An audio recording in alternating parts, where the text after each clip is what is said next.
মুর্শিদাবাদে অশান্তি এলাকা পরিদর্শনের পর প্রশাসনের ভূমিকা নিয়ে প্রশ্ন মহিলা কমিশনের।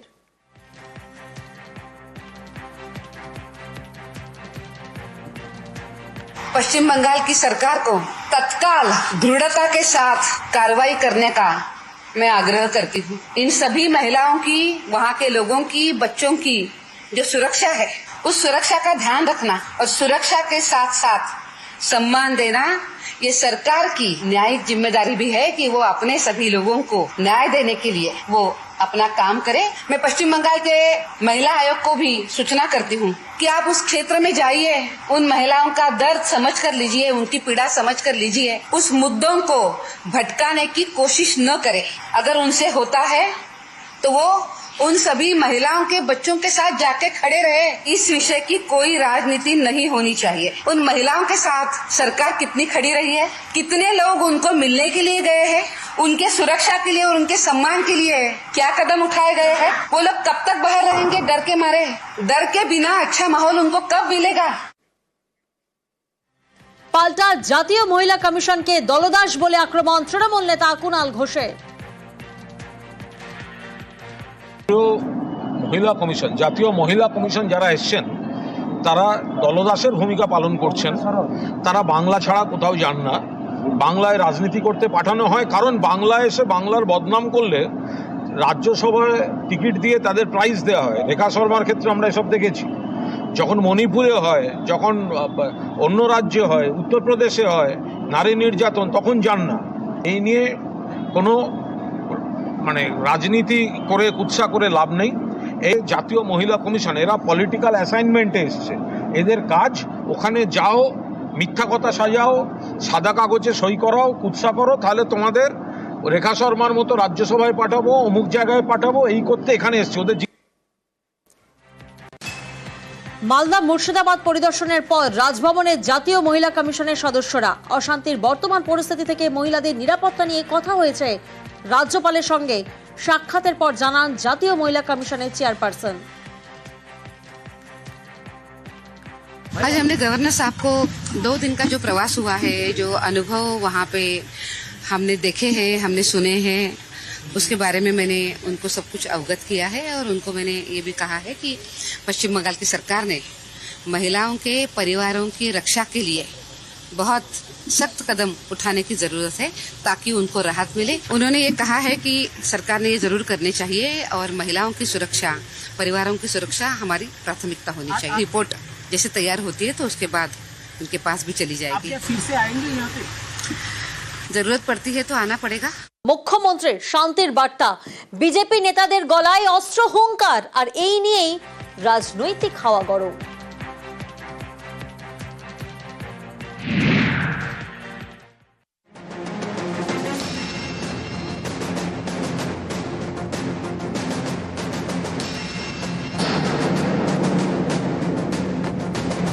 মুর্শিদাবাদে অশান্তি নিয়ে তোলপাড়। এই পরিস্থিতিতে শান্তির বার্তা মুখ্যমন্ত্রীর।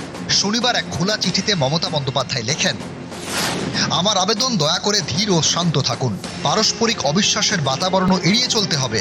সংখ্যাগুরু ও সংখ্যালঘু সম্প্রদায়কে পরস্পরের সঙ্গে হাত মিলিয়ে কাজ করতে হবে। পরস্পরের ব্যাপারে সহমর্মী ও যত্নশীল হতে হবে। ওনার আন্ডারে কাজ করা পুলিশ হাইকোর্টে বলেছে যে পুলিশের কাছে ইন্টেলিজেন্স ইনপুট ছিল যে এই ধরনের ঘটনা ঘটবে, তারপরেও পুলিশ কেন ব্যবস্থা নেয়নি? কেন এক্সট্রা ফোর্স সেখানে ডিপ্লয়মেন্ট করেন? কেন ইন্টেলিজেন্স ইনপুট থাকা সত্ত্বেও আর র্যাব নামেনি? কেন রাজ্য সরকার কেন্দ্র সরকারের কাছ থেকে বিএসএফ নামানোর কথা বলেনি বা কেন্দ্রীয় বাহিনীর কথা বলেনি?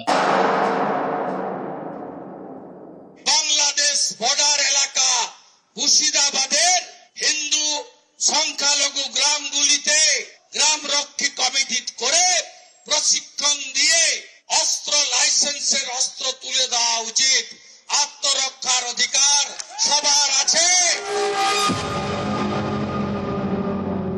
আগামী প্রজন্মকে বাঁচাতে চান, ছেলেকে ডাক্তার, ইঞ্জিনিয়ার যা বানানোর বানান, কিন্তু ভালো হিন্দু বানান তার সাথে। আর বাড়িতে একটা করে ধারালো অস্ত্র রাখুন।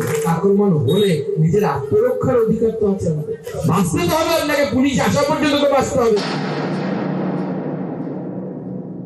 হিন্দু বাড়িতে টিভি কিনছে, ফ্রিজ কিনছে, আর নতুন নতুন আসবাব কিনছে, একটা হাতিয়ার নেই, বলে হাতিয়ার আমাদের কি হবে?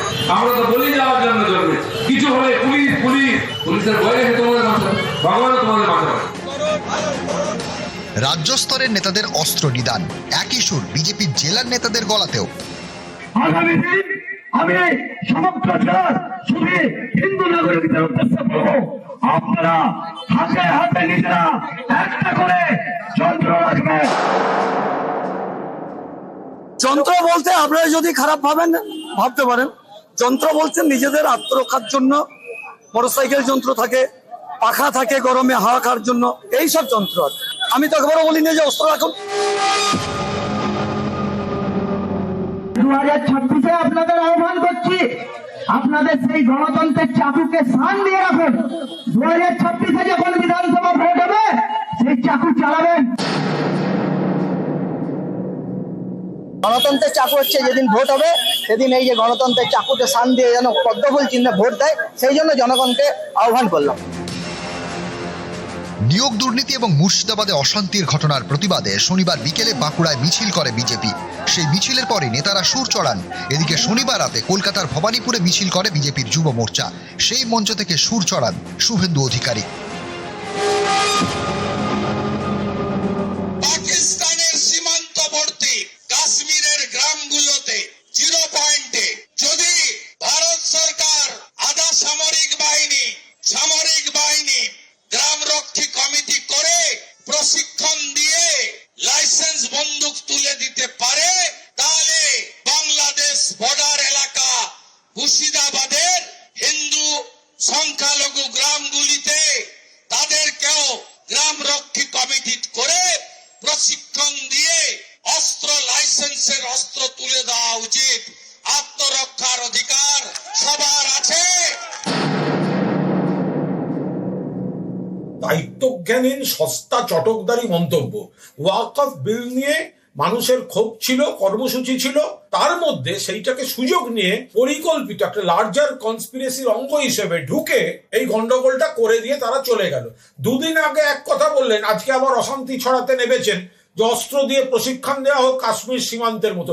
মশাই, আপনাদের সরকার পুলওয়ামা সামলাতে পারে না, তারা এসে আবার এখানে আগুন ছড়াতে দায়িত্বজ্ঞানহীন কথাবার্তা।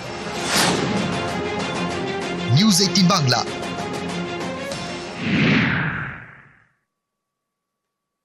আমরা দেখলাম শান্তির বার্তা দিচ্ছেন মুখ্যমন্ত্রী মমতা বন্দ্যোপাধ্যায়। আস্থা ফিরতেই ঘরে ফিরছেন ঘরছাড়ারা। দেখুন সেই ছবি, মালদা থেকে ঘরে ফিরছেন ঘরছাড়ারা। অশান্তির জেরে বাড়ি ছেড়ে পার্লালপুর হাই স্কুলে আশ্রয় নিয়েছিলেন ধুলিয়ান মুর্শিদাবাদের বহু মানুষ। সেখান থেকেই রবিবার 55 পরিবারের 200-রও বেশি লোককে বাড়ি ফেরানোর ব্যবস্থা করল মালদা প্রশাসন।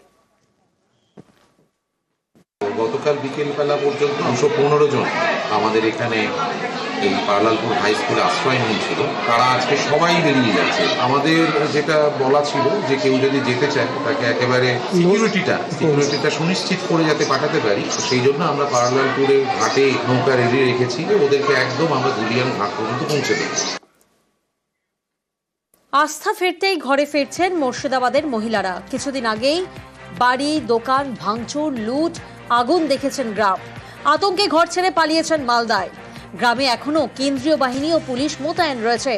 মালদা থেকে এবার ঘরে ফেরার পালা। এ রবিবার নদী পথে মুর্শিদাবাদের বিভিন্ন গ্রামের মহিলারা তারা ঘরে ফিরলেন। বাড়ি ফিরলেও চোখে মুখে আতঙ্কের ছাপ স্পষ্ট। পরিবার পরিজনরা তারা তো রয়েছেন অপেক্ষায়। এখন ফিরছে কিছু কিছু লোক, আমরা তো চলে গেছিলাম, আজকে এলাম। আতঙ্কতা আছে, ফিরছে যারাই চলে গেছিল, আবার আসছে। কিছু কিছু লোক ছিল, যতক্ষণ আমরা ক্যাম্প পাবো ততক্ষণ তো আমাদের ভেতর থেকে ভয়টা যাবে না। বাচ্চাগুলো তো বাড়ি আসতেই চায় না, কি করে আসবে? ওরা যে দৃশ্য দেখে গেছে। আমরা আজকে এলাম, সবাই প্রত্যেকটা গ্রামের প্রত্যেকটা বাড়ির লোক। কেউ তো কে থাকবে সাহস করে বলেন তো আপনি? ফিরতে আসতে হবে, কোথায় যাব? কার বাড়ি গিয়ে 10 দিন থাকবো?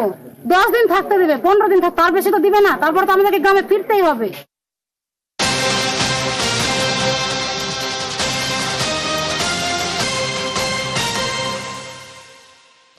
12 এপ্রিল জাফরাবাদে জোড়া খুনে আরো গ্রেফতার। উত্তর দিনাজপুরের চোপড়া থেকে একজনকে গ্রেফতার করা হয়েছে। চোপড়ায় আত্মীয়ের বাড়িতে গা ঢাকা দেয় ধৃত।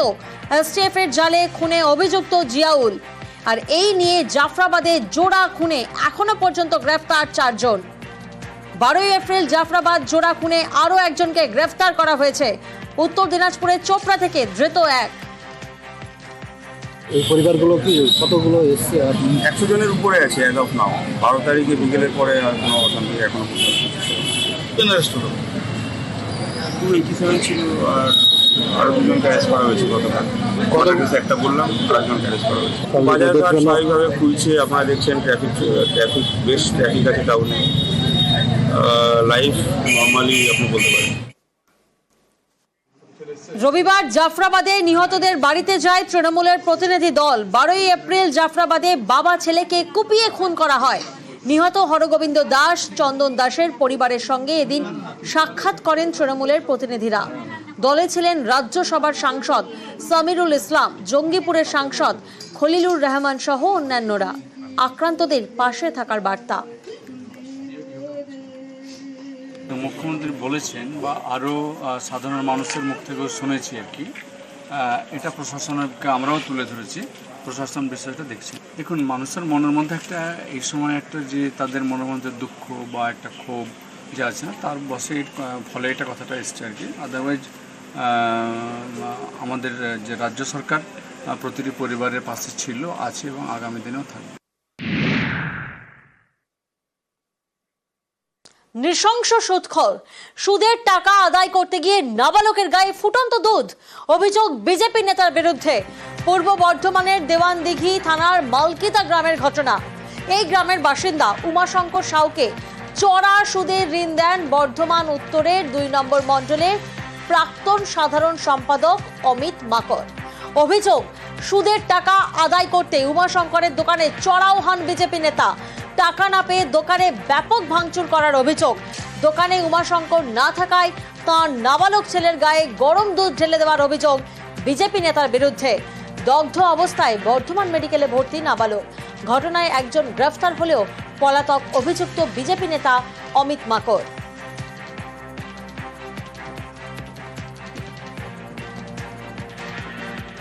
1,60,70,000 টাকার মধ্যে নিয়েছিলাম। হিসাবটা ওর কাছেই আছে সব। আমার কাছে যেসব খাতাপত্র ছিল সব পুরে, ও আমার কাছে এখনো আনুমানিক 30-35 হাজার টাকা পাবে না। ওগুলো সুদ ফুদ নিয়ে আমার 3 লাখ 3.5 লাখ টাকা হয়ে গেছে। বলছে যে গুলি করে দেবো। আমার ছেলের গায়ে গরম দুধটা নিয়ে মাথায় ঢালতে গেছে, মাথাটা এমনি সরিয়ে নিয়েতে পুরো বডিটা একদম পুড়ে গেছে। দিয়ে ওই অমিত মাকড় এখন ইদানিং বিজেপি নেতা হয়েছে।